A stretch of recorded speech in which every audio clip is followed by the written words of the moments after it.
Bareilly 125 cantt विधानसभा क्षेत्र से Samajwadi party के संभावित प्रत्याशी सैफ वली खान से आज उनके निवास स्थान पर हमारे संवाददाता ने मुलाकात कर खास बातचीत की। बातचीत के दौरान सपा नेता सैफ वली खान ने कहा कि कैंट विधानसभा क्षेत्र में हम पिछले कई वर्षों से समाजवादी पार्टी के लिए कार्य कर रहे हैं।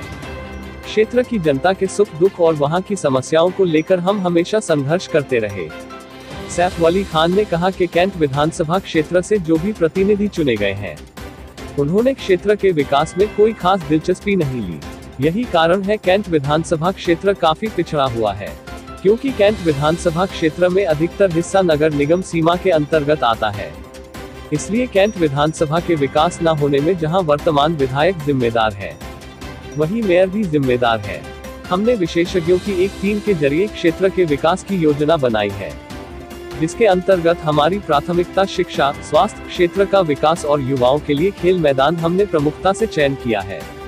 उन्होंने कहा, अगर पार्टी हमको टिकट देती है और जनता चुनाव में जिताकर हमें प्रतिनिधि चुनती है, तो कैंट क्षेत्र विकास के मामले में जिले में सर्वप्रथम देखा जाएगा। उसके लिए हमने कई योजनाएं तैयार की है। बरेली से मुस्तकीम मंसूरी की रिपोर्ट। आपका नाम? मैं सैफ वली खान, पूर्व सदस्य अल्पसंख्यक कल्याण, उत्तर प्रदेश शासन। अच्छा, ये बताइए सैफ साहब, हमारी टीम पिछले एक हफ्ते से कैंट विधानसभा क्षेत्र का सर्वे कर रही है जी, और जनता के बीच चुनाव से संबंधित जब हमारी टीम सर्वे में चर्चा करती है, तो वहाँ पर आपका नाम भी एक मजबूत दावेदार के रूप में उभर कर आ रहा है जी। तो क्या आप चुनाव लड़ने की तैयारी कर रहे हैं, चुनाव में जाएंगे? जी, कोशिश तो यही है मैं चुनाव लड़ूं, और मैं काफ़ी टाइम से पब्लिक के बीच में हूं, जनता के बीच में हूं, जनता के हर सुख दुख में मौजूद रहता हूं उन लोग के साथ, क्योंकि इससे पहले मेरे वालिद हमेशा जनता के बीच में रहे और कैंट से अध्यक्ष भी रहे, प्रभारी भी रहे, और यूपी सरकार में अल्पसंख्यक कल्याण में नॉमिनेट भी रहे। इसलिए मैं हमेशा ही जनता के बीच में जुड़ा रहा। अच्छा, ये बताइए सैफ साहब, कैंट विधानसभा क्षेत्र एक ऐसी है जहां पर काफ़ी समस्याएं हैं जी, और चूंकि ज़्यादातर एरिया जो है शहर का कैंट में जुड़ा हुआ है जी, इस वजह से वहां पर विकास कार्य नाम मात्र को होते हैं जी। तो इसके लिए आप किसको जिम्मेदार मानते हैं?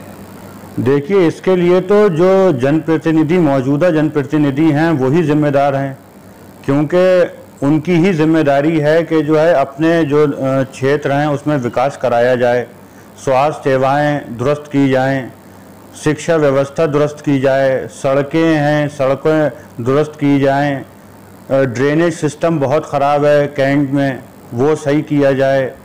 तो बहुत सी ऐसी समस्याएं हैं जो कि यहाँ पे हैं और उस पर काम होना बाकी है।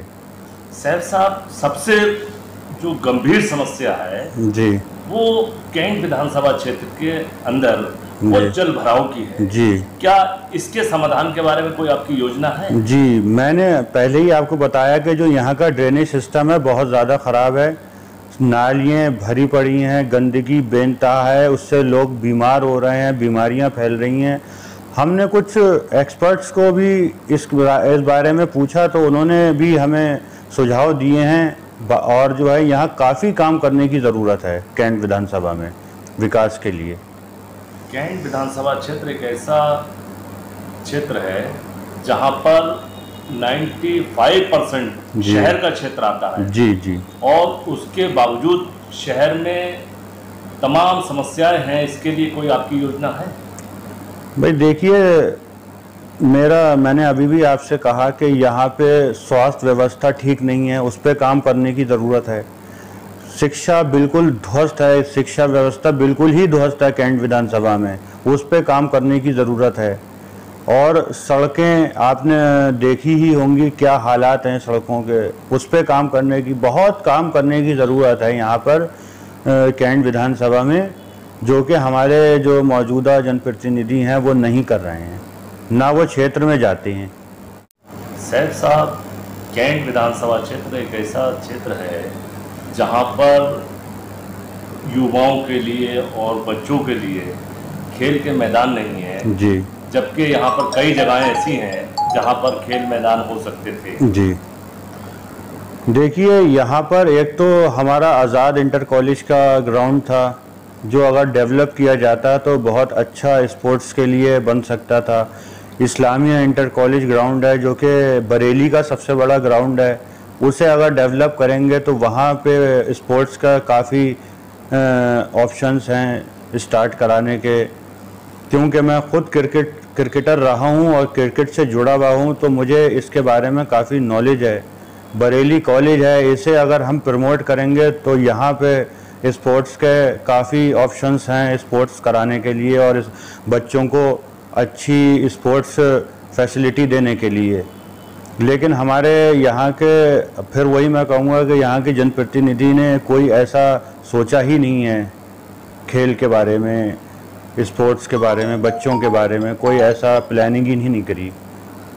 अच्छा सैफ साहब, ये बताइए, अगर यहाँ की आवाम आपको चुनाव में जिताती है, जनप्रतिनिधि चुनती है जी, तो क्या क्या आपके डेवलपमेंट प्लान में रहेंगे, जनता को एक मैसेज दे दें? देखिए, सबसे पहले तो मेरे दिमाग में है कि शिक्षा व्यवस्था सबसे पहले दुरुस्त होना चाहिए।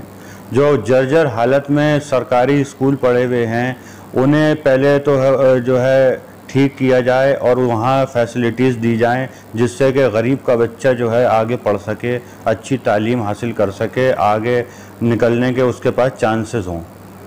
उसके बाद हॉस्पिटल्स, स्वास्थ्य व्यवस्था सबसे ज़्यादा ज़रूरी है। ये दो तो सब प्रायोरिटी पे हैं, ये दोनों चीज़ें।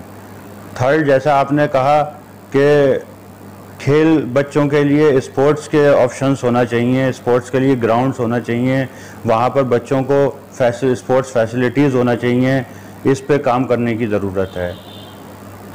शहर है, शहर में सड़कें बहुत ख़राब हैं, सड़कों पे काम करने की ज़रूरत है। इंक्रोचमेंट ख़त्म करने की ज़रूरत है, जाम लग रहे हैं, इंक्रोचमेंट हुआ है, गवर्नमेंट कोई ध्यान नहीं दे रही है इस तरफ। लोगों को निकलने में, उठने बैठने में सबसे ज़्यादा दिक्कत होती है, इस पे काम करने की ज़रूरत है। ड्रेनेज सिस्टम शहर का सुधारने की ज़रूरत है। सैफ साहब, ये बताइए, जो कैंट विधानसभा क्षेत्र का एरिया शहर में आता है जी, इसके लिए नगर पालिका और नगर निगम जिम्मेदार है या कैंट विधायक?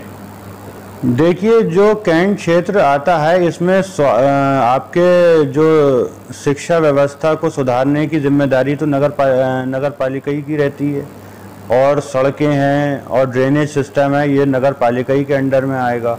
लेकिन अगर आप बात करेंगे स्वास्थ्य सेवाएं और इस पर खेल से जुड़ी दिक्कतों की, तो ये सब हमारे जनप्रतिनिधि का दायित्व है कि वो इस काम को संभालें और इस काम को करें।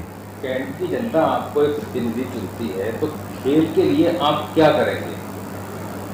भाई, खेल के लिए सबसे पहले तो हम ग्राउंड्स अवेलेबल कराने की कोशिश करेंगे, जिससे कि पहले खेल ज़मीन बेस उसकी हो और बच्चे वहाँ पर जाएं और तैयार हों आगे ऊपर जाने के लिए। सबसे पहले तो ग्राउंड्स और उसकी जो बेसिक वो हैं, उनकी ज़रूरत है, वो पूरी करने की कोशिश करेंगे। जैसे कि आपने देखा, शहर क्षेत्र में एक ITI पड़ती है जी क्षेत्र में, जी, वहाँ एक खेल मैदान पुराना बहुत बड़ा था जी, अब उस पर बन लगा दिया गया है जी। इसी तरीके से जगह जगह हमारे स्कूलों में भी जी हालात बन चुके हैं। जी, देखिए, ये आज़ाद इंटर कॉलेज में बहुत अच्छा ग्राउंड था, लोग यहाँ के खेलने जाते थे, खेलते थे, क्रिकेट मैचेस होते थे, टूर्नामेंट्स होते थे। वहाँ पर उन्होंने एक पानी की टंकी बना दी और वो ग्राउंड ख़त्म कर दिया पूरी तरीके से। ऐसे ही बरेली कॉलेज में भी जो वहाँ के कुछ जिम्मेदारान हैं, वो जो है स्पोर्ट्स नहीं होने देते हैं, जबकि वहाँ ग्राउंड बहुत अच्छे हैं और वहाँ पे स्पोर्ट्स के काफ़ी जो है ऑप्शंस हैं वहाँ पर, लेकिन वहाँ के जो जिम्मेदारान हैं वो स्पोर्ट्स को आगे नहीं बढ़ाने देते। इस पे भी हम काम करेंगे।